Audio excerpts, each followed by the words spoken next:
The frontier was merciless. There were no second chances, no room for weakness. If you wanted to survive, you needed the right weapon. And for the mountain men, fur trappers, scouts, and outlaws, one rifle stood above the rest. The Hawken? It was built tough. It was deadly accurate. It was a rifle that could take down a charging grizzly or punch through the thick hide of a buffalo. Jim Bridger carried one, so did Jedediah Smith.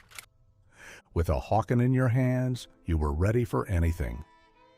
But time passed. The West changed. Faster, newer guns took over. The Hawken vanished. But its legend never died. Why was this rifle the king of the frontier? And how did it disappear? My name is Sam, and this is Wild America. Now, let's begin. Part 1, The Rifle That Built Legends. By the early 1800s, the fur trade was a brutal, high-stakes business. It had already fueled wars, built empires, and driven men to the edge of the known world. The demand for beaver pelts in Europe was unquenchable. Wealthy men needed their hats, and beaver fur made the best. The newly explored West was filled with beaver. The Lewis and Clark expedition confirmed it. The rivers and valleys poured with wealth, waiting for anyone with the guts to take it. French traders had already carved out a foothold, bartering with tribes along the Missouri. The Hudson's Bay Company pushed south from Canada, hungry for pelts.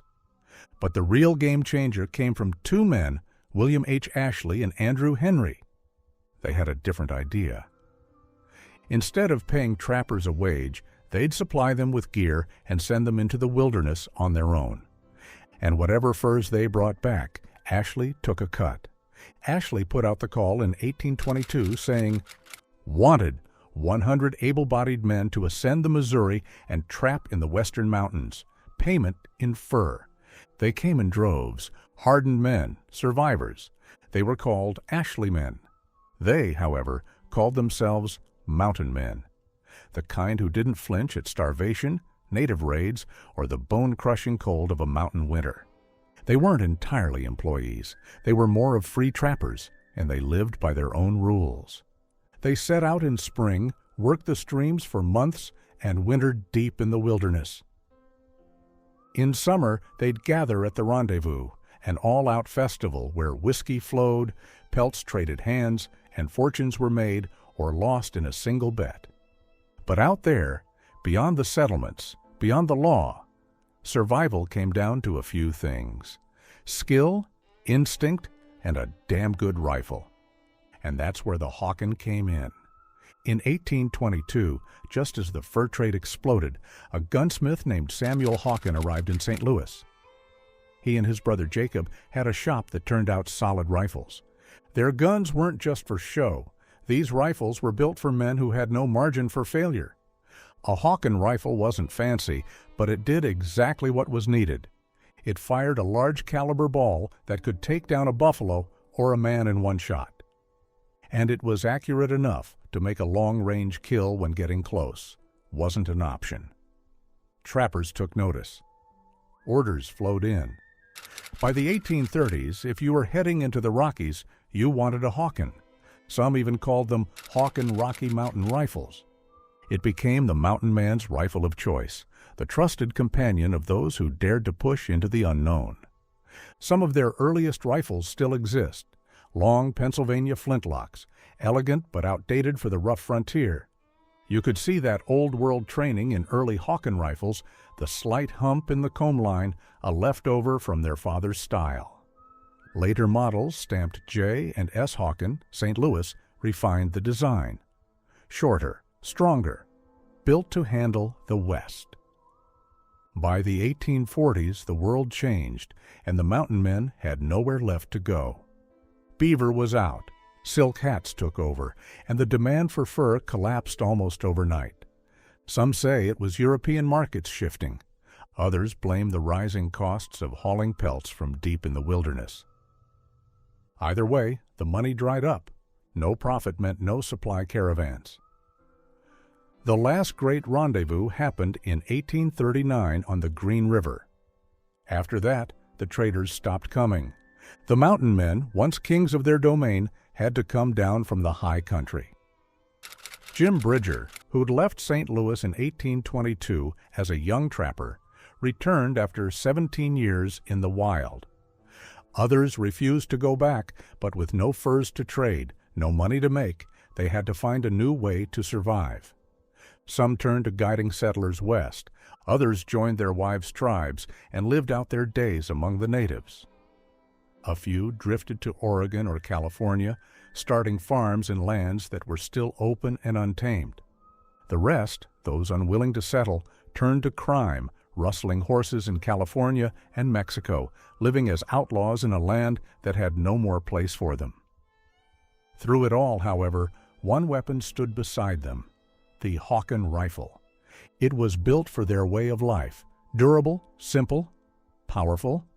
It was a gun that didn't break down when a man was 1,000 miles from help. It was a gun that put food on the fire and enemies in the ground. Trappers worked the mountain streams with such single-minded purpose that they nearly wiped out the beaver. In a way, fashion saved them. Without silk hats coming into vogue, the beaver might have been trapped into extinction. But the men who lived that life? They were a breed apart. They didn't belong to civilization, and they didn't fit anywhere else. They built their own rules, answered to no one, and lived by the edge of a blade and the flash of gunpowder. They risked everything for furs, for freedom, for the simple fact that they didn't know how to live any other way. Many died out there, lost to the wild frontier. Some disappeared in ambushes or battles, others in nature's fury. They faced charging beasts, brutal storms, and the unforgiving sun. Some disappeared without a trace, their stories lost to the wind. The lucky ones made it back, exhausted, injured, carrying nothing but scars and a 1,000-yard stare that spoke of things no civilized man could understand. They'd spent years riding the edge of survival, walking a knife's edge between wealth and death. And when they returned, they not only brought pelts back with them, they also carried a piece of the frontier itself. A man who'd lived in the wild that long never truly came back.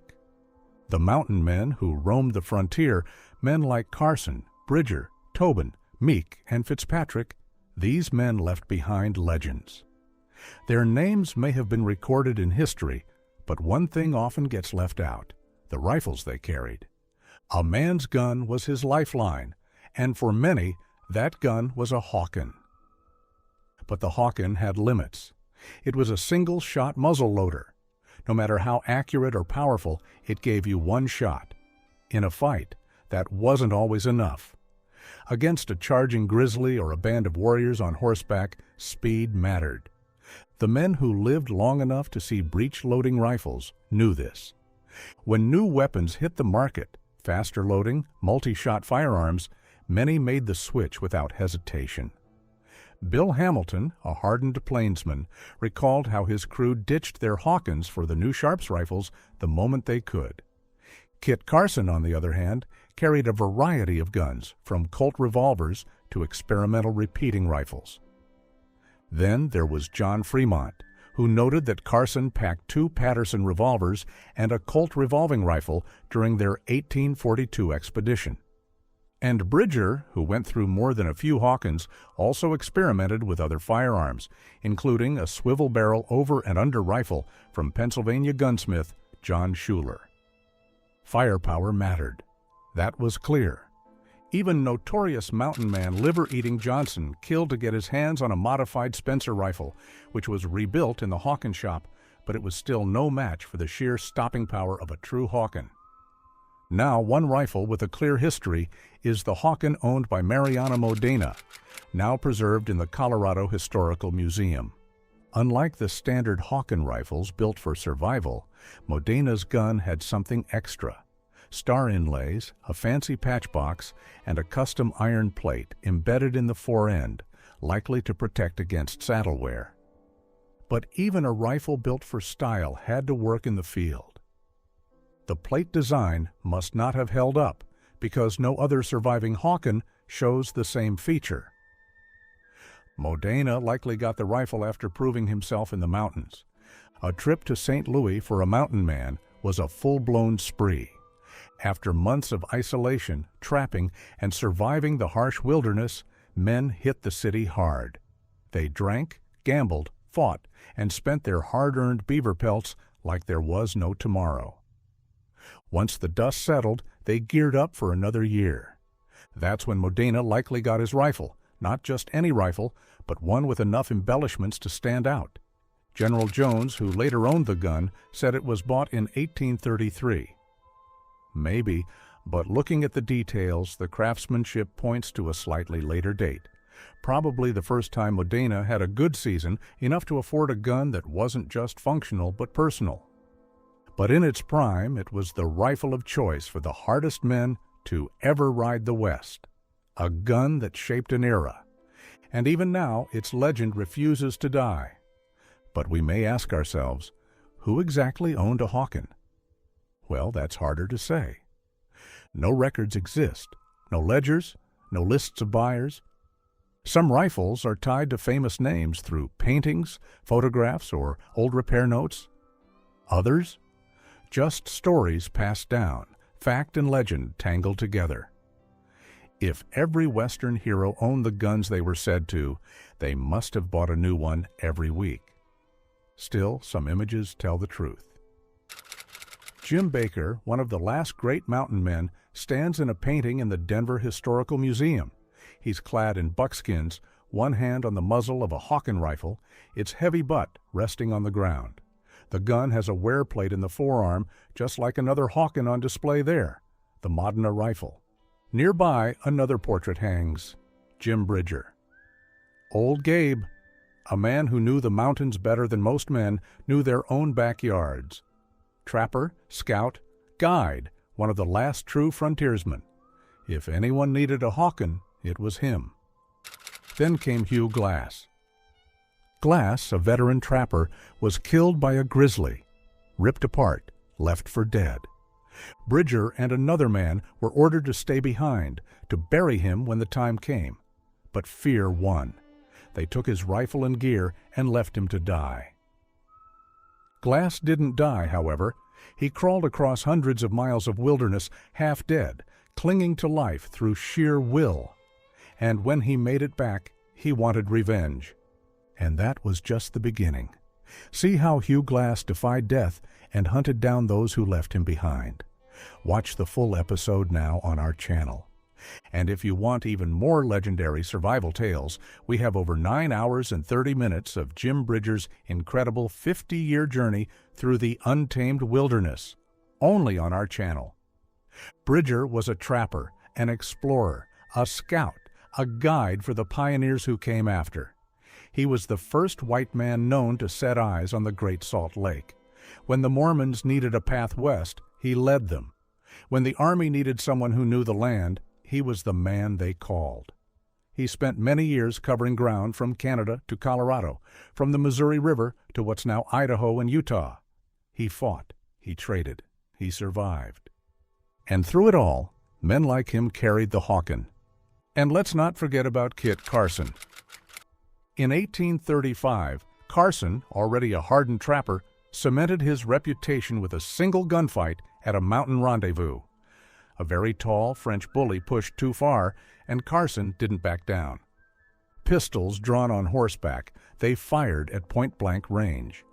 Carson took a grazing shot, but his bullet tore through the Frenchman's arm, ending the fight and the man's reign of terror. This moment was just the beginning. By 1842, Carson was scouting for John C. Fremont, mapping the West, his name becoming legend. And guess what rifle he trusted most? That's right, the Hawken. He wasn't alone, though. Fellow mountain man Thomas Tobin, connected to Carson by blood and trail, also carried a Hawken, as seen in a surviving photo, gripping the long-barreled rifle that defined the West. Part 2, the St. Louis Riflemakers. St. Louis, 1815, a muddy river town on the edge of civilization, fur trappers, traders, and fortune seekers all passing through, heading west. Among them, Jacob Hawken, a gunsmith with a vision. He set up shop, hammering out rifles that could take the brutal frontier. The Hawkens refined, reinforced, and reimagined the long rifle, making it shorter, tougher, and deadlier. They scrapped the full-length forestock, adding a metal rib and thimbles for the ramrod, increasing durability. They lengthened the upper tang, tying it to the trigger bar with 2 screws, eliminating a common weak spot in muzzle loaders. Their shop, stamped J&S Hawken, St. Louis, became a landmark. By 1838, the business had grown. The Hawken brothers ran a full-scale operation at 31 Laurel Street, with Samuel managing a retail store down the road. They were refining an icon. The flintlock ignition likely powered their early models, but as technology progressed, they adapted. When the percussion cap system took over, they moved with the times. Their rifles kept evolving, staying ahead of the wilderness. The rifles were also battlefield tested. Writers of the time, like Francis Parkman and Lieutenant George Ruxton, documented their use. Ruxton's stories spoke of desperate mountain men holding their Hawkens, their rifles worn but still deadly. These weapons were truly built for survival, and men trusted them with their lives. Then came 1849. Disaster. First, cholera tore through St. Louis. The city burned bodies in the streets to stop the spread. Among the dead, Jacob Hawken. His loss was a blow, but the worst wasn't over. That summer, a fire started on a steamboat at the wharf. Flames leapt from ship to ship, then onto land. Entire blocks burned, businesses, homes gone. Explosives were used to stop the inferno, leveling even more of the city. The Hawken brothers built their reputation on quality. They refused to sell anything under their name that they hadn't made themselves. That's why Hoffman and Campbell acted as an unofficial outlet. They stocked Colt revolvers, Allen pistols, cheap Eastern rifles, goods the Hawken shop wouldn't bother with. They also offered gunsmithing services. But the real Hawken rifles? Those still came straight from the masters. After Jacob Hawken's death in 1849, his son Christopher Hawken left St. Louis heading west. By 1854, Tristram Campbell, once partnered with Hoffman, had joined forces with Samuel Hawken himself. William S. Hawken, Samuel's son, also entered the trade, his name appearing in business records for the first time. By 1859, time had caught up with Samuel. His health was failing. He turned the St. Louis shop over to William S., and on April 20th left for Denver, Colorado. 2 months later, he arrived in the boomtown, drawn by the gold rush but too wise to bet his future on a pick and pan. He went back to what he knew, making guns. By January 1860, he had set up shop. On February 15th, the Rocky Mountain News ran his ad. Custom Hawken rifles, built to order, light ironwork, lock repairs, key making, anything a frontiersman needed to keep his weapons and tools in shape. Then, on April 18th, the news reported something new. A giant rifle mounted on a pole outside his shop on Ferry Street, swinging in the wind. A symbol, a landmark, a Hawken overlooking Denver. For 35 years, Sam had made guns in St. Louis. Now he was deep in the frontier, breathing the thin air of the Rockies. He claimed the climate had restored his health. Maybe it did. Maybe it just gave him a new fight to win. There are no known rifles marked S. Hawken, Denver. But some bear the mark W. S. Hawken, Denver, evidence that William S. took over after Sam stepped back. Meanwhile, back in St. Louis, William S. worked to sell off the last of the Hawken interests. By the early 1860s, the business changed hands. A man named Watt likely held the majority stake, with Atturley and John Philip Gemmer also involved. Horace Kephart later wrote that Gemmer bought the shop in 1862, but records show Watt was still listed as owner until 1864. Gemmer didn't gain full control until 1866. The business survived under Gemmer's ownership until 1915, when he finally closed the doors for good. The last ember of the Hawken shop went cold. Samuel Hawken's life traced the evolution of firearms, from flintlocks to breech-loading repeaters that eventually outpaced his own designs. But in their time, Hawken rifles set the gold standard: accurate, powerful, and tough enough for the frontier. No breech loader could match their raw dependability in the wild. Hawken saw St. Louis grow from a river town to a city, watched settlers push west, and lived through an age of pioneers and warriors. Yet through it all, his rifle remained the mountain man's weapon of choice. A monument stands over his grave in Bellefontaine Cemetery, but his true legacy lives in the hands of those who carried his rifles into the Wild West. Part 3. The Early Hawken Rifle. The key to aging a Hawken is the breech. The ignition system was everything. The Hawkens spent years perfecting it, tweaking the nipple seat, refining the snail, making each shot more reliable. Early models had flaws. Caps misfired, flash burned away metal, corrosion crept in. And by the time Sam Hawken hung up his tools, the design was near perfect. The years 1825 to 1830 were crucial. Percussion ignition had just started catching on in the West. The rifle's snail design is primitive, an early attempt. It didn't last. The cap sprayed everywhere, eating away at the barrel. Nevertheless, later models fixed that. You see, most Hawken rifles bore their maker's name on the barrel, just behind the rear sight. But the stamps varied. Some said Hawken, St. Louis, others J. and S. Hawken, St. Louis. Some had no markings at all. Usually the letters were hammered in one by one instead of being machine pressed. In the early days, each rifle was still a custom job. Later, when P. Gemmer bought the Hawken shop and kept the tradition alive, he kept using the Hawken name on his rifles.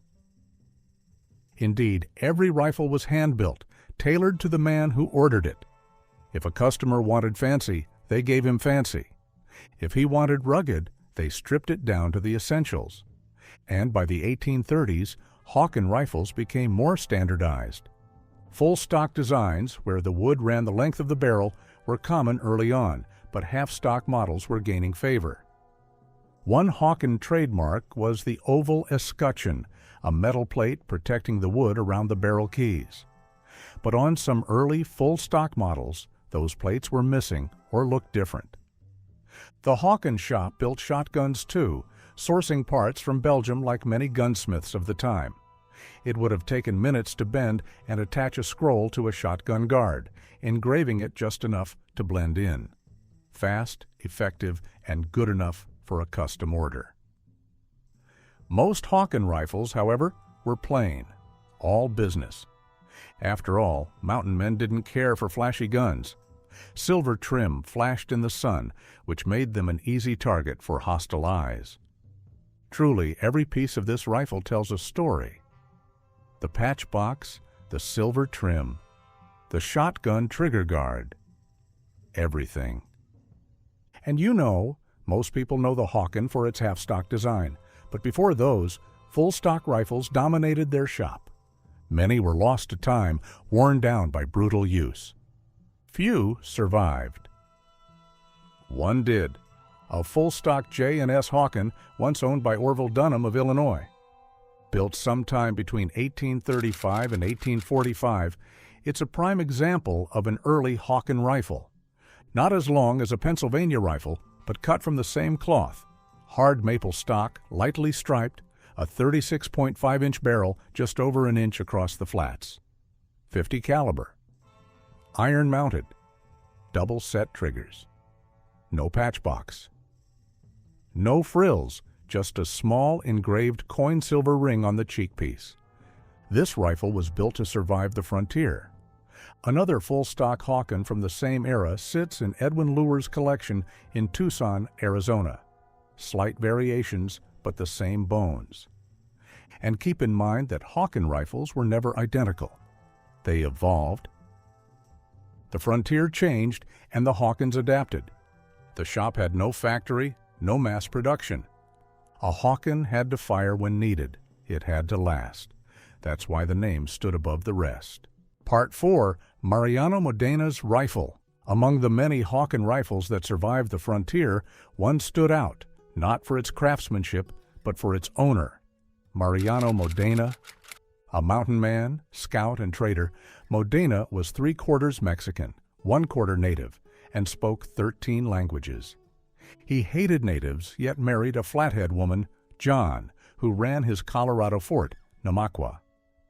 Namaqua functioned as a toll bridge and way station for old-school mountain men, but Modena was rarely there. The mountains called, and he answered, stopping only briefly before disappearing back into the wild. At some point, he acquired a Hawken rifle. Not just any rifle, his favorite. A50 caliber built sometime in the 1830s when J&S Hawken still used walnut stocks and iron patch boxes before ornate embellishments became the trend. He carried it through years of hard living, trusting it with his life. And when the time came, he passed it on. "Keep her clean, General," Modena told A.H. Jones, handing over the rifle not long before his death. Some claim the barrel and lock don't match its supposed age. Others argue over the silver plate in the cheek piece. But one thing is certain, Modena prized that rifle above all others. And by the time Sam Hawken set up shop in Denver, Mariano Modena had carried his rifle for 25 hard years. He wasn't trading it in, he wanted it rebuilt, stronger. And Sam was just the man for the job. A bigger barrel, better for buffalo, was the first upgrade. 58 caliber, crisp markings, no corrosion. Hawken fitted expertly, carving the stock to match. The original rear sight stayed, but S. Hawken was stamped at an odd angle, likely added later. The lock and triggers needed work. The double-set trigger design was standard, but the lock was tricky. The usual Hawken lock was too big, but an Adolphus Meyer lock fit perfectly. Its oval A, Meyer, St. Louis. Stamp confirming the source. The forearm wear plate, fastened with 14 small nails, was a reinforcement, similar to Jim Baker's Hawken. Modena's rifle carried the scars of the frontier, scratches, dents, nicks. No replica could fake those marks. They were earned, just like the men who carried them. Part 5, Engraved Hawken Rifles. Every summer, caravans dragged them west, along with powder, shot, and the gear men needed to survive. Prices were extreme. Lose your rifle? It was a brutal business. The risks were high, but the profits were too, until beaver prices crashed. As we briefly mentioned earlier, the fur trade sure took a big hit, all right. The big caravans stopped. Instead of bringing supplies to the trappers, the traders built forts, posts on rivers where furs could be bought and goods could be sold. Natives, trappers, and traders all came to them now. Other pelts still had value: mink, otter, even wolf. Traders used everything to get them: powder, shot, blankets, knives, and when all else failed, whiskey. A drunken war party was bad business, but if whiskey closed the deal, whiskey got poured. Through it all, Hawken rifles never lost their place. Other gun makers produced their own weapons, but none could match the Hawken name. It was the best rifle you could buy on the frontier: strong, compact, deadly. Out west, it could bring 3 times as much. In the 1835 to 1845 period, Hawken rifles carried the mark of Jacob Hawken's supreme craftsmanship. Stocked in fine striped maple, built tough, and finished with care. Cast pewter, the silver key escutcheons, nailed in place. Barrel keys slotted for keeper pins, though none were ever used, suggesting they came from Eastern suppliers, just like the barrel itself. But the real artistry came from Tristram Campbell, the engraver who showed up in Hawken's shop around 1842. His mark can be found all over Hawken rifles. The patchbox and toe plate were usually deeply engraved, detailed, and elegant. By the mid to late 1840s, Hawken rifles were evolving into highly ornate weapons. The difference between Jacob and Samuel's early rifles and the later S. Hawken models is striking. After Jake's death, Sam stripped away the embellishments. His rifles were built for power, not decoration. As Daniel Boone once said of a fine rifle, "Its only beauty lies in its great power." Robert May of Chapman, Nebraska, owns several J and S Hawken rifles that follow this ornate trend. His rifle is .55 caliber with a barrel originally around 34 inches, later shortened to 28 inches. Stamped behind the rear sight with J and S Hawken, St. Louis. The craftsmanship is pure Hawken. The patent hooked breech, tang, toe plate, and patchbox, all heavily engraved, unmistakably the work of Tristram Campbell. The side-opening patchbox is unique, engraved with a charging buffalo, its lid released by a hidden button in the toe plate. The lock is stamped Wolf and Bishop, warranted. The hammer was altered, likely for better fit in a scabbard or easier removal from a gun cover.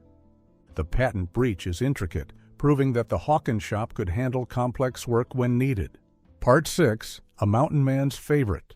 Most Hawken rifles settled around .50 or .53 caliber, which ended up weighing about 10.5 pounds. Enough punch to take down game or an enemy, but light enough to carry through endless miles of brutal terrain. You see, every ounce counted. A rifle was just part of the load. Powder horn, pouch, knives, pistols, tools, food. A mountain man didn't carry more than he had to, because he already carried too much. A rifle that kicked like a mule because it was too light for its load was utterly useless. A rifle that was too heavy to move with was deadly in the wrong way. The Hawken, however, struck the middle ground, strong enough to endure, light enough to carry. Most who went into the mountains never made it out.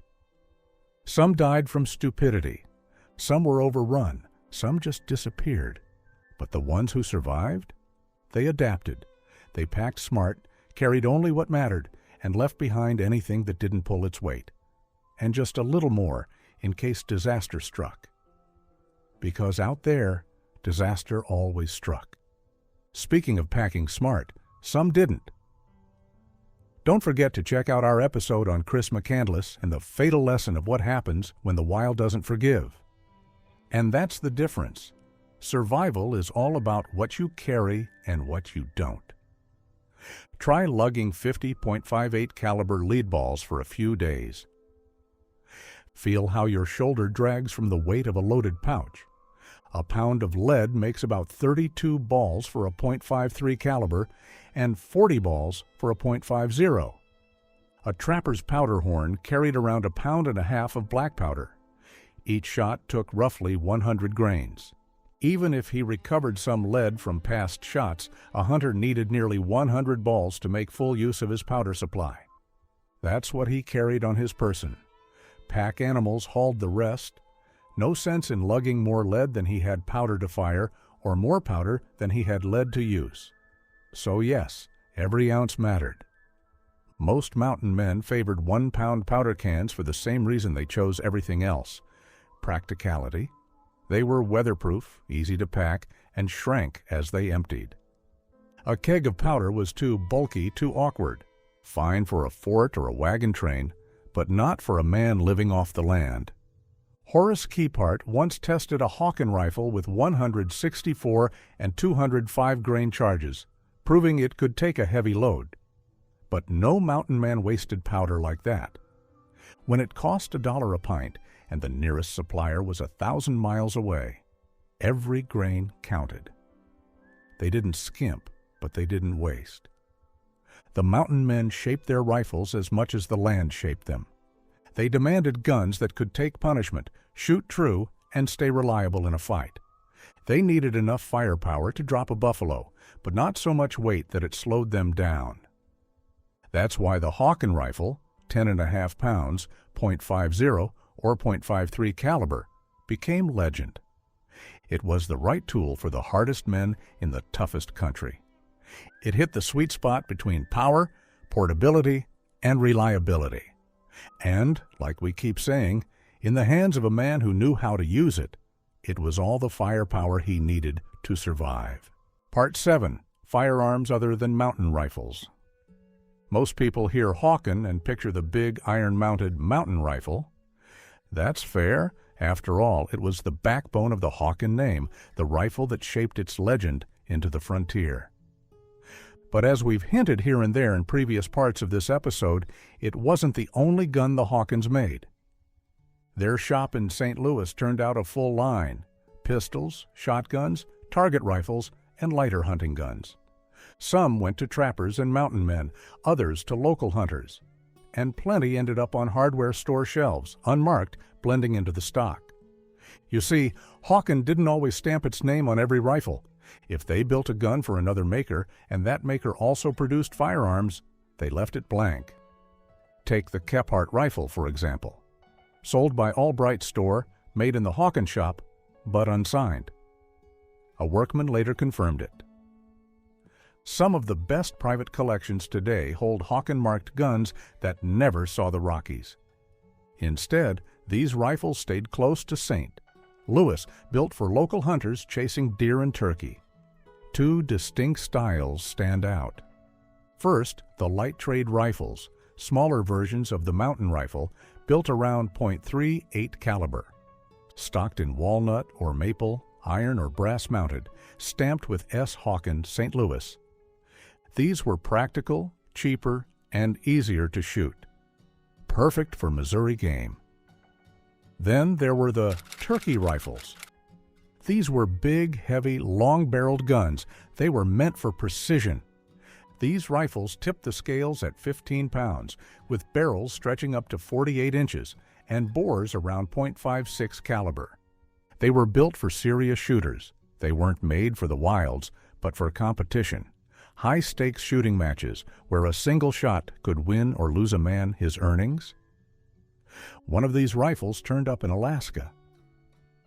Marked J and S. Hawken, it's a beast, 45-inch barrel, brass mountings, weighing in at 15.5 pounds. The owner swears by its rear sight, the best he's ever seen.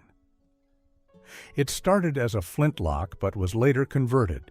It's possibly an early piece from the J and S era.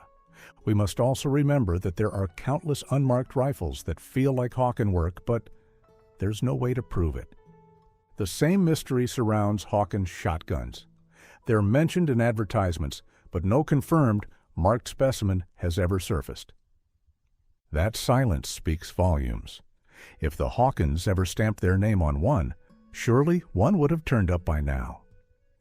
That didn't stop collectors from searching, however, and after years of looking, one finally surfaced. An unmarked, long-barreled shotgun, aged under years of grime and rust, hanging forgotten in an old barn. To the trained eye, its construction and craftsmanship practically screamed Hawken. It had the hallmarks, precise joinery, a certain sharp elegance. Experts had no doubt. Then came the final proof. Inside the lock plates, a name, T. Gibbons.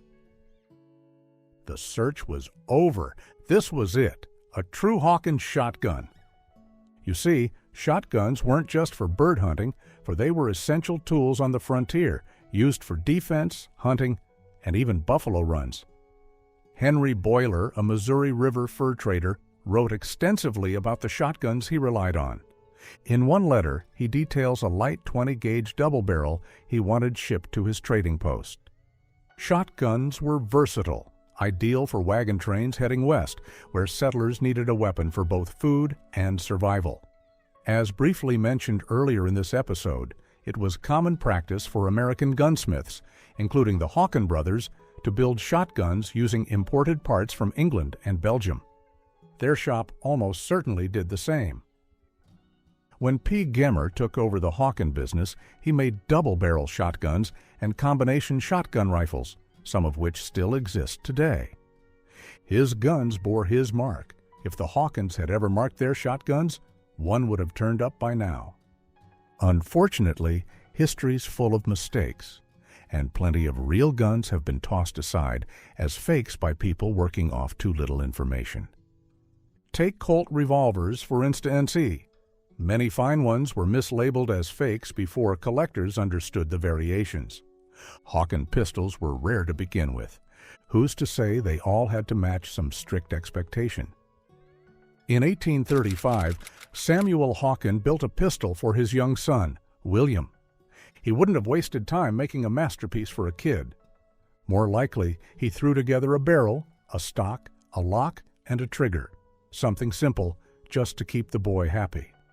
No one's saying the so-called fake is that very pistol, but it's a reminder that not every Hawken firearm was built for the mountain trade. Some were made quickly, some cheaply, and some to fill a need, not to impress. What's clear is this: the Hawkens were better gunsmiths than they get credit for.